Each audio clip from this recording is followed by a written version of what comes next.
نحمده ونصلي ونسلم على رسول الكريم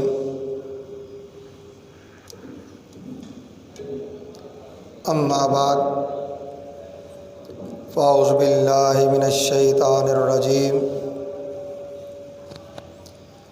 بسم اللہ الرحمن الرحیم یا ایہا الذین آمنوا قوا انفسکم واہلیکم نارا صدق اللہ مولانا العظیم ان اللہ وملائکتہ یصلون علی النبی یا ایہا الذین آمنوا صلو علیہ وسلموا تسلیما۔ درود پاک بآواز بلند پڑھیے۔ الصلاۃ والسلام علیکہ یا سیدی یا رسول اللہ وعلی آلک واصحابک یا سیدی یا حبیب اللہ۔ الصلاۃ والسلام علیکہ یا سیدی یا ختم المرسلین وعلی آلک واصحابک یا سیدی یا رحمۃ للعالمین۔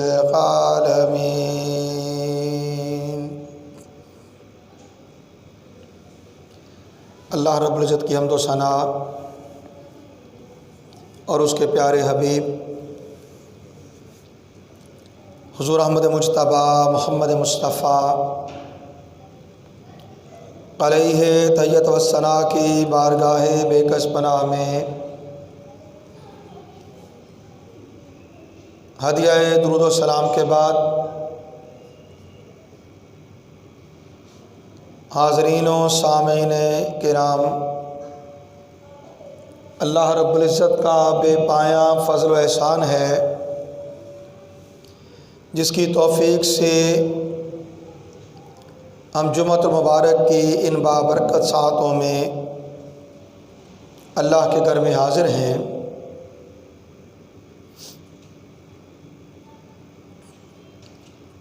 سورہ تحریم کی آیت 6 میں اللہ رب العزت نے ارشاد فرمایا یا ایہا الذین آمنوا قوا انفسکم واہلیکم نارا، اے ایمان والو اپنے آپ کو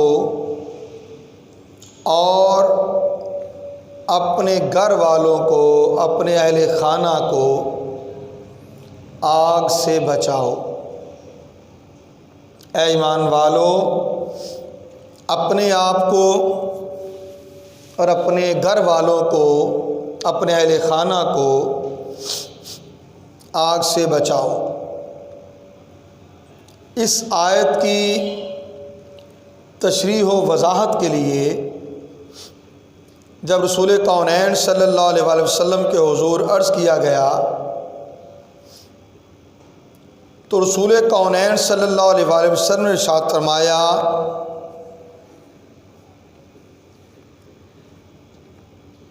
کہ انہیں یعنی اپنی اولاد کو دین کی تعلیم دو اور ادب سکھاؤ۔ دین کی تعلیم دو اور ادب سکھاؤ۔ اور اس حوالے سے ادب کی نسبت رسول کونین صلی اللہ علیہ وسلم نے ارشاد فرمایا حسن الادب من الایمان، بہترین آداب کا ہونا ایمان سے ہے۔ گویا جو جتنا زیادہ با ادب ہوا وہ اتنا زیادہ صاحب ایمان ہوا۔ اسی لیے مثل مشہور ہے، بادب با نصیب، بادب با نصیب، بے ادب بے نصیب۔ اور پھر رسول کونین صلی اللہ علیہ وآلہ وسلم کی نسبت ہی حدیث پاک ہے، آقا علیہ الصلوۃ والسلام نے فرمایا، ادبنی ربی فاحسن تادیبی، اللہ تعالیٰ نے مجھے ادب سکھایا اور خوب اچھا ادب سکھایا۔ اللہ تعالیٰ نے مجھے ادب سکھایا اور خوب اچھا ادب سکھایا۔ سو جاننا چاہیے ادب کی 3 بنیادی قسمیں ہیں۔ ان میں سے پہلا ادب اللہ تعالیٰ کے ساتھ اس کی توحید ہے۔ دوسرا ادب معاملات میں بندے کے اپنے ساتھ ہے، اور تیسرا ادب لوگوں کے ساتھ صحبت کرنے میں، لوگوں کی سنگت اختیار کرنے میں ان کے ادب کا لحاظ رکھنا ہے، ان کے ادب کا لحاظ رکھنا ہے۔ جب ہم بات کرتے ہیں پہلی قسم کی جس کا تعلق توحید سے ہے، تو اس کا معنی یہ ہے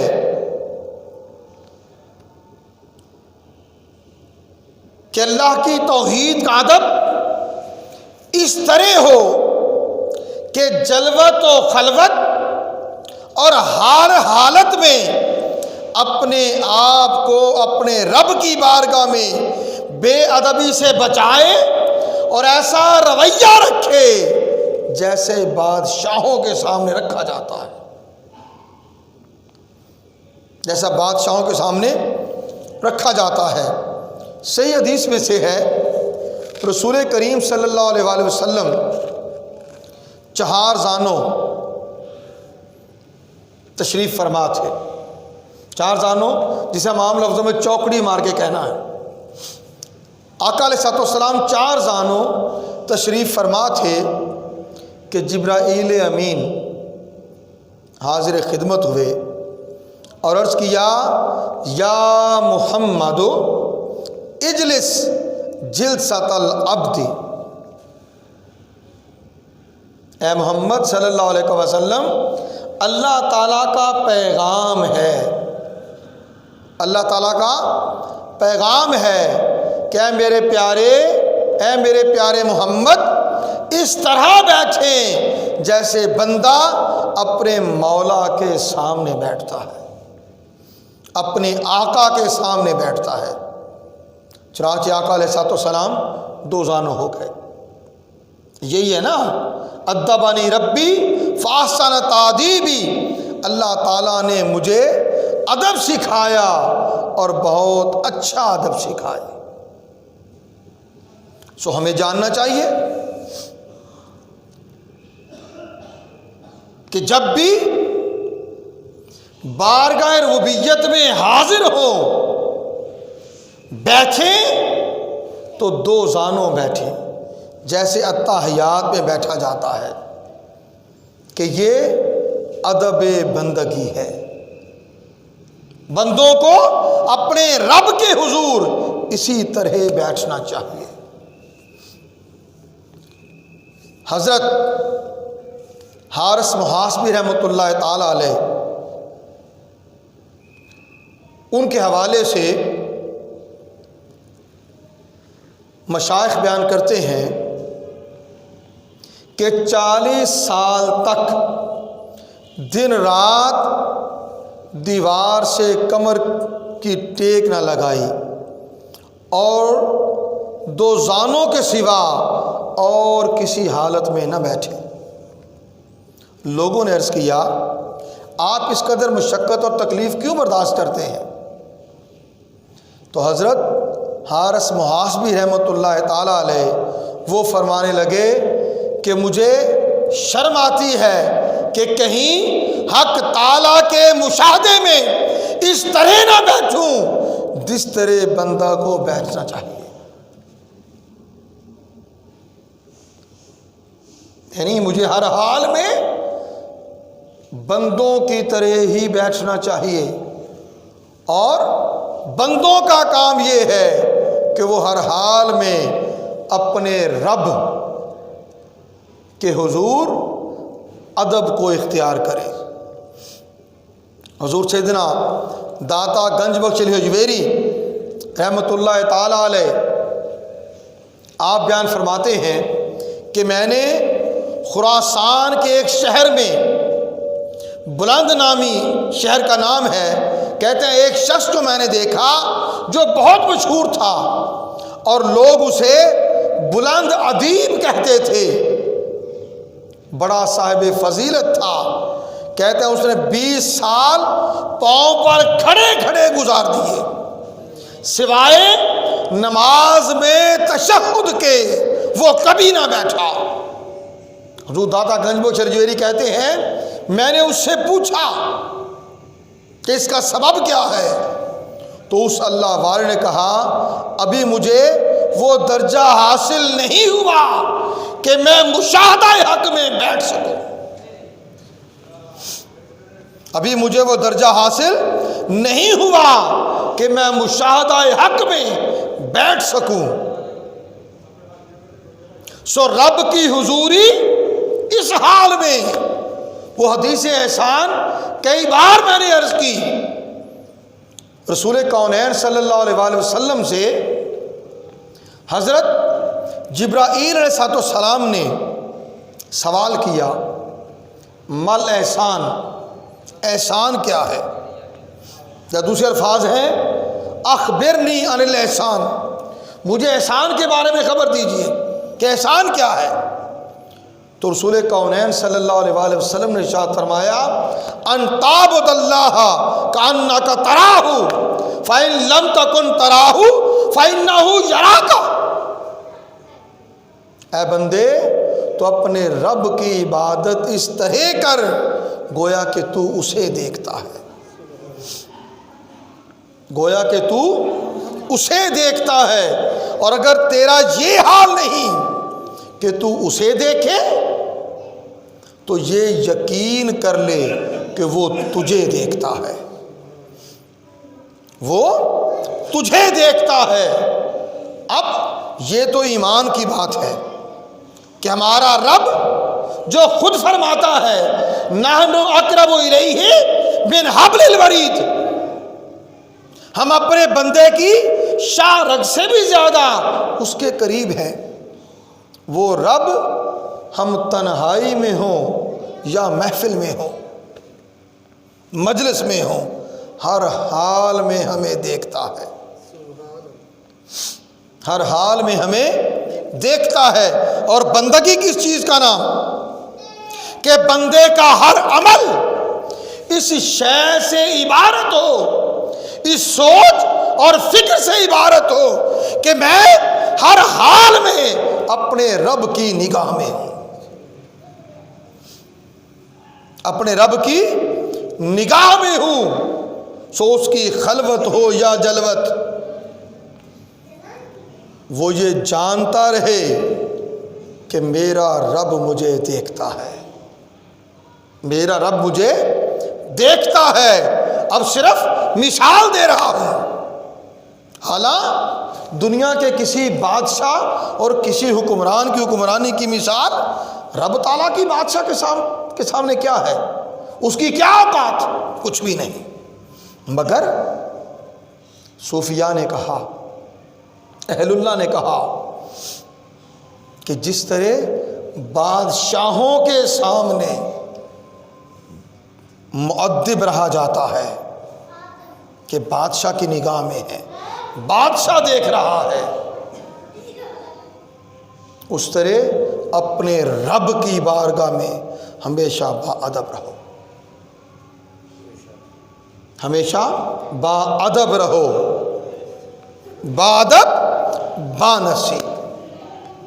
جو جس قدر اپنے رب کا مؤدب ہوگا اسی قدر اس کا نصیبہ جاگتا چلا جائے گا، اس کا نصیبہ روشن ہوتا رہے گا، اس کا نصیبہ چمکتا جائے گا۔ سوس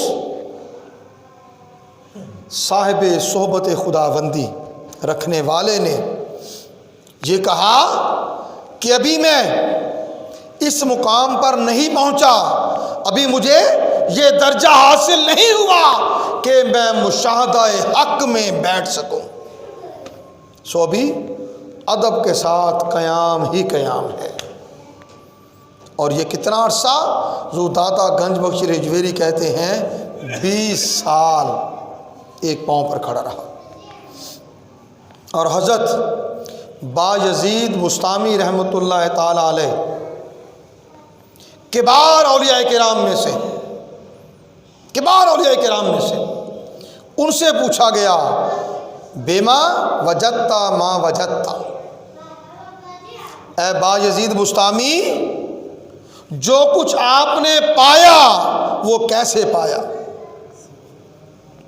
جو کچھ آپ نے پایا وہ کیسے پایا؟ قال بحسن المحبت عز وجل، اللہ کی بارگاہ کے ساتھ حسن محبت کے ساتھ میں نے یہ سب کچھ پایا۔ ادب پہلا کرینہ ہے محبت کے کرینوں میں، ادب پہلا کرینہ ہے محبت کے کرینوں میں۔ اللہ کی محبت کا حسن محبت، اس کا حسن کیا ہے؟ حسن ادب۔ چنانچہ خلوت میں ہے، جلوت میں ہے، جس حال میں بھی ہے، اللہ کی بارگاہ کا ادب، اللہ کی بارگاہ کا ادب۔ اور حضرت امام غزالی رحمۃ اللہ تعالی علیہ، آپ نے لکھا مکاشفۃ القلوب میں، ہاں فرماتے ہیں کہ جہاں والوں کو چاہیے کہ وہ اپنے معبود کے مشاہدے میں ادب کی حفاظت کا سلیقہ زلیخا سے سیکھیں۔ حضرت زلیخا جو یوسف علیہ السلام کی زوجیت میں آئیں، کہا وہ اللہ کی بارگاہ میں مشاہدہ میں ادب کی حفاظت کا سلیقہ زلیخا سے سیکھیں کہ جب اس نے حضرت یوسف علیہ السلام کے ساتھ خلوت و تنہائی کی، خلوت و تنہائی کی، اور حضرت یوسف علیہ السلام سے اپنی خواہش کی تکمیل کی درخواست کی، تو اس نے پہلے اپنے بت کے چہرے کو کسی چیز سے ڈھانپ دیا، اس پر کپڑا ڈال دیا، بت کو، گویا وہ جو اس کا پرانا خدا تھا، اب تو رب تعالیٰ کی عبادت کرنے والی ہو گئی نا، وہ جس بت کو پہلے پوجتی تھی اس سے بھی اس قدر ادب دکھا، اس کا بھی اس قدر ادب کیا کہ پہلے اس پر کپڑا ڈال کر اسے ڈھانپ دیا۔ حضرت یوسف علیہ السلام نے پوچھا یہ کیا کر رہی ہو؟ اس نے کہا اپنے معبود کے چہرے کو چھپا رہی ہوں تاکہ وہ اپنی بے حرمتی میں مجھے آپ کے ساتھ نہ دیکھے، کیونکہ وہ شرائط ادب کے خلاف ہے۔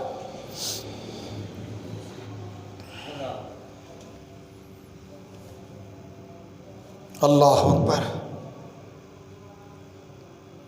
وہ پتھر کا تراشا ہوا بت، مگر کبھی وہ اس کا معبود بھی تھا۔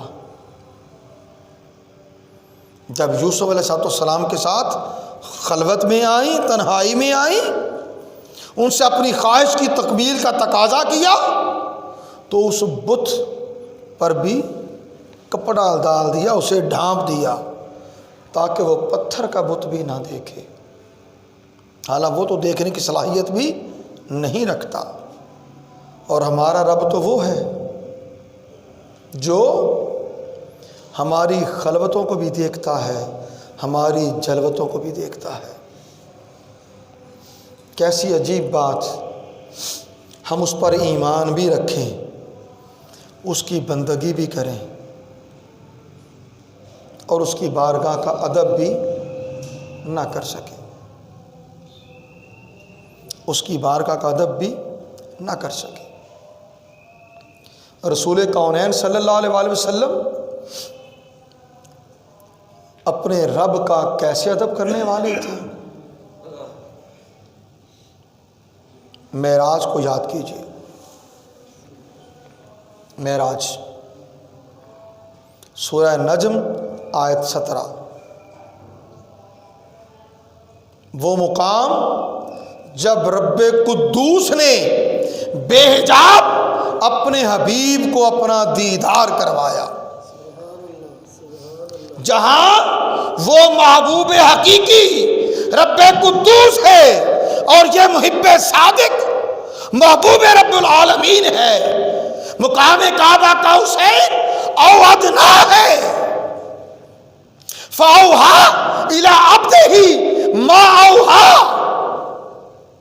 یہ کیفیات اور یہ احوال ہیں۔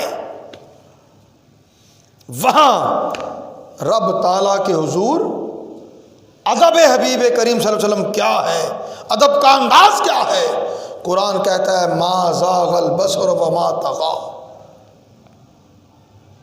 جب بے حجاب رسول کونین صلی اللہ علیہ وسلم مشاہدہ حق فرما رہے تھے، نہ آنکھ بچکی اور نہ بے راہ ہوئی، نہ حد سے آگے بڑھی، گویا سراپا ادب بن کر مشاہدہ حق میں مستغرق رہی، مگر یہ نہ ہوا کہ آنکھ جھپکے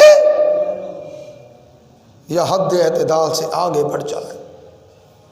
اس طرح ادب آقا علیہ الصلوۃ والسلام بارگاہ ربوبیت کا کرنے والے۔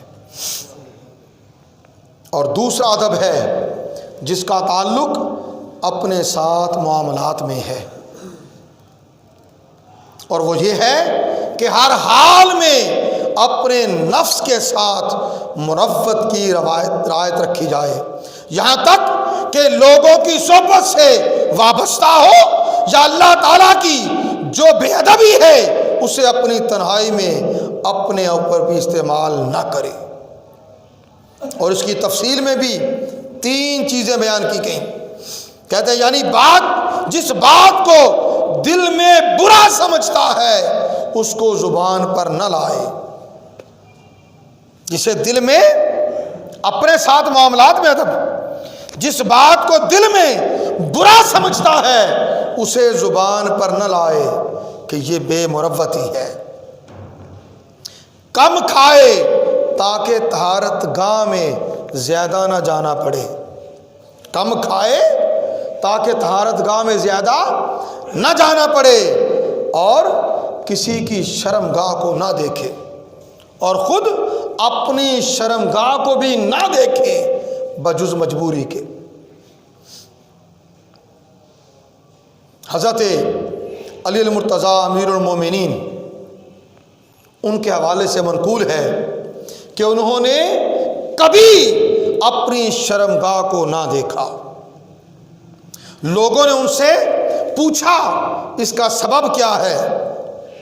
ارشاد فرمایا میں شرم محسوس کرتا ہوں اس چیز کو دیکھنے میں کہ جس کی جنس پر نظر ڈالنا حرام ہے۔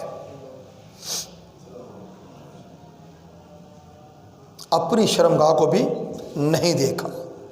اور ادب کی تیسری قسم ہے کہ لوگوں کے ساتھ صحبت کرنے میں بھی، لوگوں کے ساتھ اٹھنے بیٹھنے میں بھی ادب کا لحاظ رکھا جائے، ادب کا لحاظ رکھا جائے، کیونکہ ادب کا ہونا یہ اعلیٰ خصائص میں سے ہے۔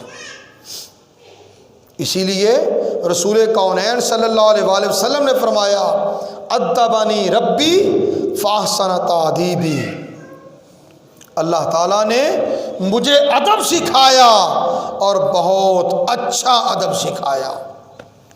اللہ نے مجھے ادب سکھایا اور بہت اچھا ادب سکھایا۔ اور پھر رسول کونین صلی اللہ علیہ وآلہ وسلم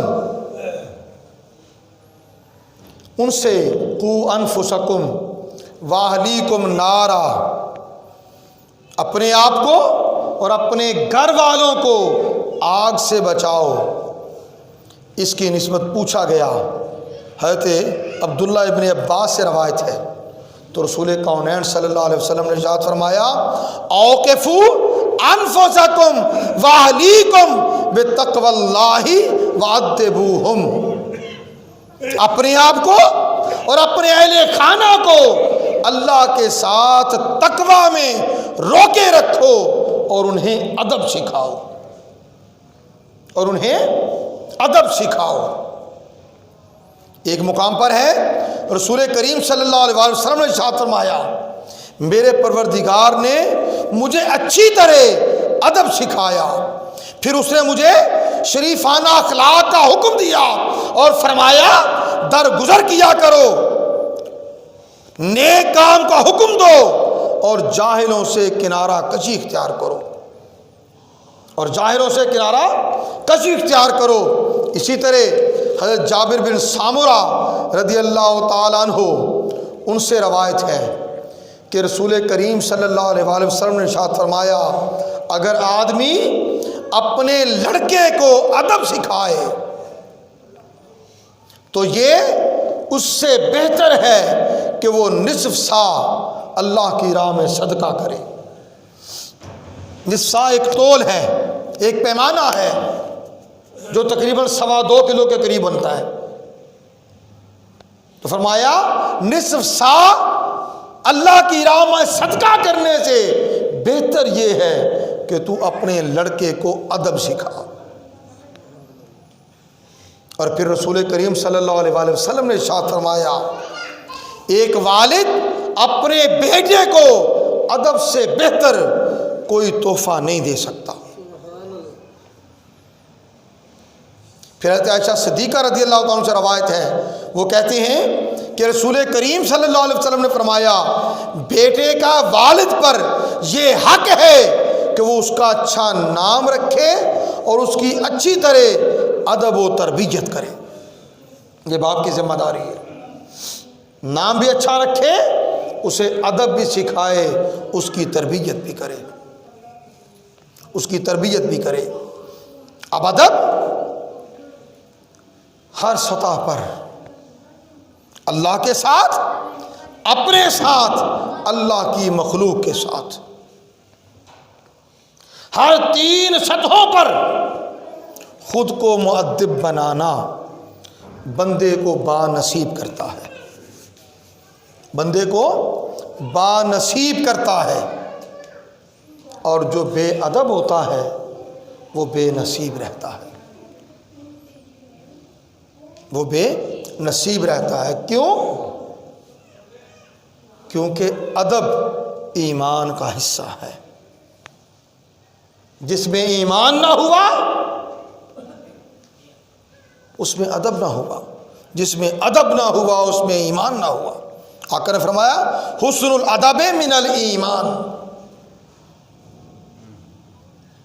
حسن ادب ایمان کا حصہ ہے۔ حضرت شیخ ابو عبید قاسم بن سلام فرماتے ہیں، کہتے جب میں مکہ مکرمہ میں داخل ہوا تو کبھی خانہ کعبہ کے سامنے بیٹھتا تھا اور کبھی وہیں چت لیٹ کر اپنے پاؤں پھیلا لیتا تھا۔ ایک دن محترمہ عائشہ مکیہ رحمۃ اللہ تعالی علیہا جو بہت بڑی خدا رسیدہ تھیں، ولی اللہ تھیں، وہ میرے پاس آئیں اور کہا کہ کہا جاتا ہے کہ تم اہل علم ہو۔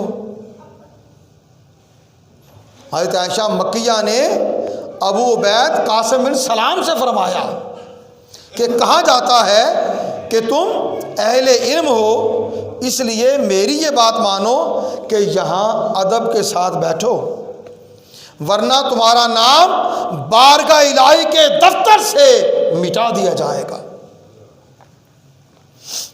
بارگاہ الہی کے دفتر سے مٹا دیا جائے گا۔ اور حضرت شیخ عبداللہ بن مبارک امام حضرت ابو حنیفہ ان کے مصاحبین میں سے، ان کے زمانے کے، وہ کہتے ہیں خدمت کے آداب اس خدمت سے بہتر ہے، خدمت کے آداب اس خدمت سے بہتر ہے۔ اور پھر شیخ ابو علی دقاق کا قول انہوں نے نقل کیا، کہتے ہیں بندہ حق اپنی اطاعت کے ذریعے جنت میں داخل ہوتا ہے اور اپنی اطاعت میں ادب اختیار کر کے خدا تک پہنچتا ہے۔ اطاعت جنت میں لے جاتی ہے، مگر جنت میں بھی حق تعالیٰ کا دیدار اور حق تعالیٰ کی صحبت اسے نصیب ہوتی ہے جو اہل ادب میں ہوتا ہے، جو اہل ادب میں ہوتا ہے۔ اللہ اکبر۔ شیخ ابی عطا ان کا قول ہے کہ نفس بے ادبی کا عادی ہے، مگر بندہ حق کو ادب اختیار کرنے کا حکم دیا گیا ہے، لہذا اپنی روش کے مطابق مخالفت کے میدان میں دوڑتا ہے۔ نفس اپنی روش کے مطابق مخالفت کے میدان میں دوڑتا ہے اور بندہ خدا اپنی کوشش سے اسے حسن ادب کی طرف لوٹاتا ہے، اور جو جد و جہد نہیں کرتا وہ نفس کو مطلق العنان بناتا ہے اور اس کی نگرانی سے غافل ہے۔ بہرحال جو اس کی مدد کرے وہ اس کا شریک ہے،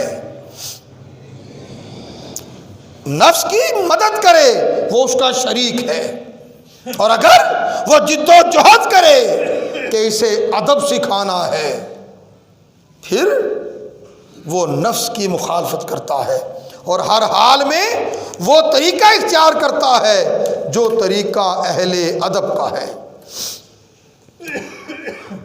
شیخ ابو علی دقاق، ادب کی اگلی چیز، ان کے غلام کا قول ہے، شیخ ابو علی دقاق ان کے غلام کا قول ہے، کہتے ہیں میں نے ایک بے ریش لڑکے کی طرف دیکھا،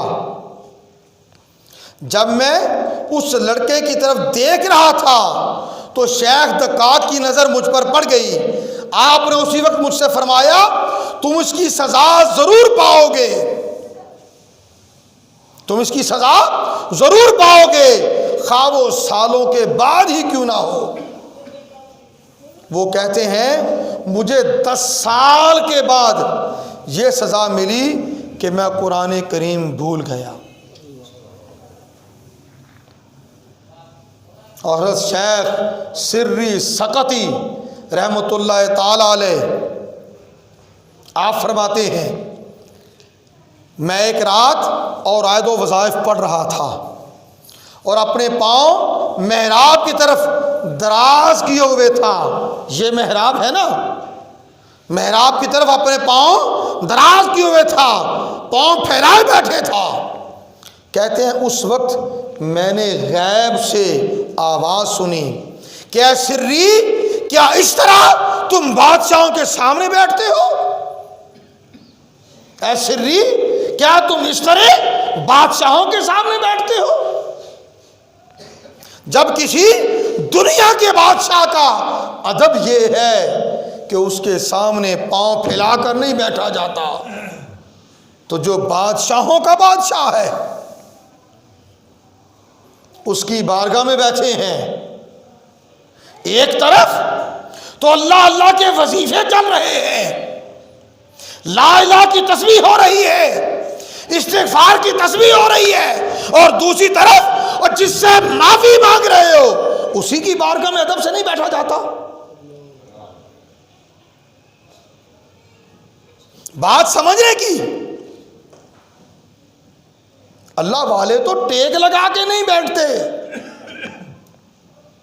کہ اللہ اللہ کر رہے ہیں، اللہ کی بارگاہ کے ادب کے خلاف ہے۔ ہم اپنے وظیفے کی گنتی پوری کرنے کے لیے تھک جائیں تو تو اللہ کے حضور بیٹھے اپنی ٹانگیں پھیلا کے بیٹھ جائیں؟ تھک گئے ہیں جی؟ مجاہدہ کس چیز کا نام ہے؟ ریاضت کس چیز کا نام ہے؟ اپنے آپ کو حق تعالیٰ کے لیے مشقت میں ڈالنا، اپنے نفس کے خلاف کرنا، اپنے نفس کو حق تعالیٰ کے تابع کرنا، اس کی اطاعت میں لانا، اسے حسن ادب سکھانا۔ اور اگر بارگاہ ربوبیت کا ہی ادب نہ رہا تو پھر ورد وظائف کس کام کے رہے؟ پھر تو اپنے من کی تسلی ہے کہ بندہ یہ سمجھے کہ میں نے 5000 مرتبہ کلمہ طیبہ کا ورد کر لیا۔ ٹھیک ہے، کر لیا، تیرے نامہ اعمال میں لکھ بھی دیا گیا، مگر وہ ادب کہاں گیا؟ وہ ادب کہاں گیا؟ شیخ جریر فرماتے ہیں، شیخ جریر رحمۃ اللہ تعالی علیہ وہ فرماتے ہیں کہ 20 سال سے میں نے تنہائی میں بھی اپنے پاؤں نہیں پھیلائے، تنہائی میں بھی اپنے پاؤں نہیں پھیلائے، کیونکہ اللہ کے ساتھ ادب اختیار کرنا افضل ہے۔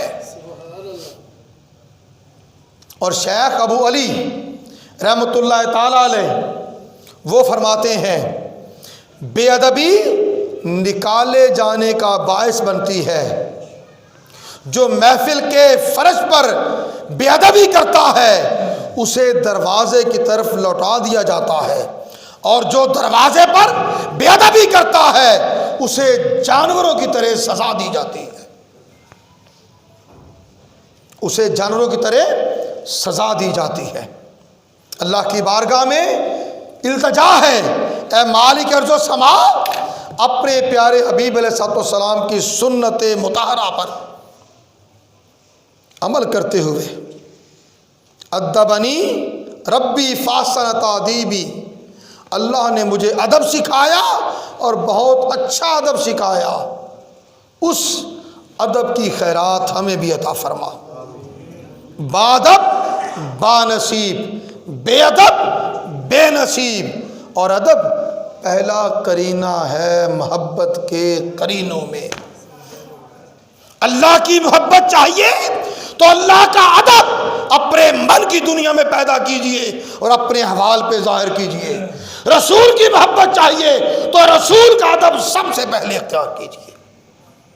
اللہ تعالیٰ اپنا ادب عطا کرے، اپنے حبیب کا ادب عطا کرے، اور جو اہل اللہ ہیں ان کا ادب عطا کرے، اور ہمیں توفیق عطا کرے کہ ہمارا شمار اہل ادب میں ہو۔ وما علینا الا البلاغ المبین۔ سنت ادا فرما لیجیے۔